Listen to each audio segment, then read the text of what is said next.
일토소명 책 속으로 하나님을 기쁘시게 하는 인생 경영. 직장 경험을 가진 목회자고 작가이고 강사였던 키스 밀러가 1965년에 처음 펴낸 책이 있습니다. 우리말로는 새 포도주의 맛이란 제목으로 번역되었습니다. 어떤 제도와 울타리의 틀을 넘어서는 그리스도인의 새로운 삶의 양식을 다루고 있습니다. 책의 제목에는 낡은 부대를 터뜨리는 이라는 부제가 붙어 있습니다. 이 책의 7장 제목이 하나님과 직장입니다. 그 부분에서 키스 밀러는 의미 있는 교훈을 주고 있습니다. 이렇게 글을 시작합니다. 우리 그리스도인들은 예배와 교회 활동에서는 누구 못지않게 진지하고 성실하지만 직장 생활에서는 믿지 않는 사람들과 다름없는 삶을 살아간다. 그러나 정작 자신은 결코 그 사실을 잘 모른다. 이 사람은 직장 생활을 하다가 신학교에 가서 목사가 된 사람입니다. 신학교에서 2년간 공부한 후에 한 사람을 만났습니다.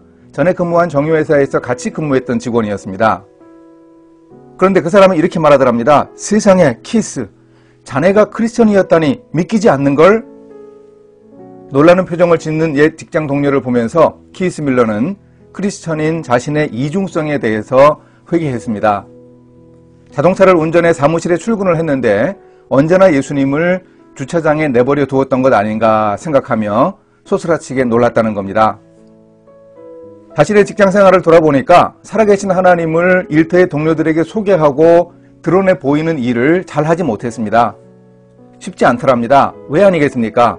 직장에서 해야 하는 일 자체가 힘들었습니다. 복잡한 문제가 너무 많으니 직장에서는 일을 잘하기 위해 열심히 쫓아가기만 해도 힘들었습니다.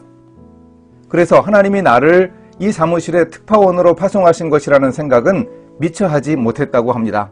더구나 직장에서 복음을 전하는 전도자가 되는 것은 더 생각하기 힘들었습니다.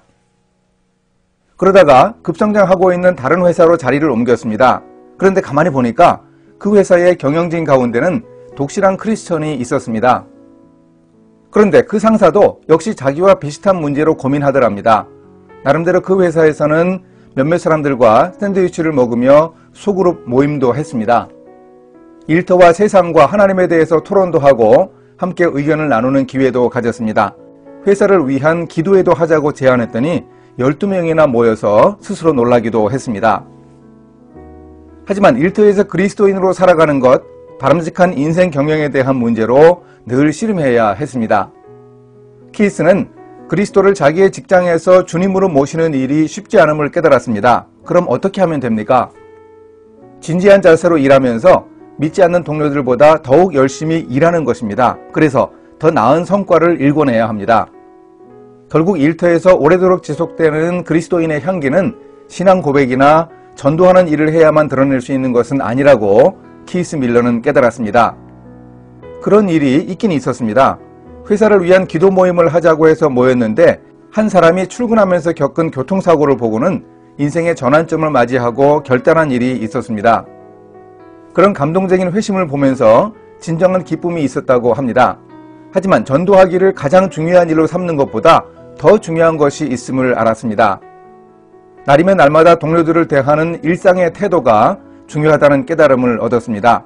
자연스럽게 일터에서 성실한 그리스도인으로 살아가는 모습 말입니다. 결국 사람들이 자신의 직업을 기독교적 소명으로 이해하고 실천하는 것이 문제입니다. 이런 문제에 대해서 저자 키스 밀러는 독일의 신학자인 디트리히 보네퍼의 이야기가 거의 정답이라면서 인용하며 자신의 글을 마무리하고 있습니다. 제자가 되라는 부르심에 우리가 응답한다면 우리는 어디로 가게 될까? 이 질문에 답하려면 우리는 그분께 나아가야 할 것이다. 우리에게 자신을 따르라고 초대하시는 예수 그리스도만이 여정의 끝을 아신다. 하지만 우리는 그 여정이 한량없는 자비의 길이 될 것임을 안다. 제자도란 우리 인생에서 느끼는 기쁨을 뜻한다. 이 기쁨은 일터와 세상에서 살아가는 우리의 기쁨이기도 하지만 결국 하나님의 기쁨입니다. 잠언 16장에서 하나님의 기쁨을 말합니다. 인자와 진리로 인하여 죄악에 속하게 되고 여호와를 경외함으로 말미암아 악에서 떠나게 되느니라. 사람의 행위가 여호와를 기쁘시게 하면 그 사람의 원수라도 그와 더불어 화목하게 하시느니라.